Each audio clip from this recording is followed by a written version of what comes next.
இயேசுவின் அன்பேதயங்களுக்கு காலை வணக்கம்.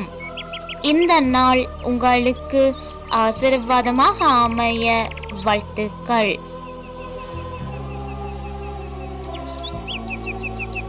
இப்புதிய நாளுக்கான ஆசீர்வாத இறைவசனம் திருப்பாடல்கள் அதிகாரம் 29 இறை வார்த்தை 11. ஆண்டவர் தம் மக்களுக்கு ஆற்றல் அளிப்பாராக. ஆண்டவர் தம் மக்களுக்கு சமாதானம் அருள்வாராக.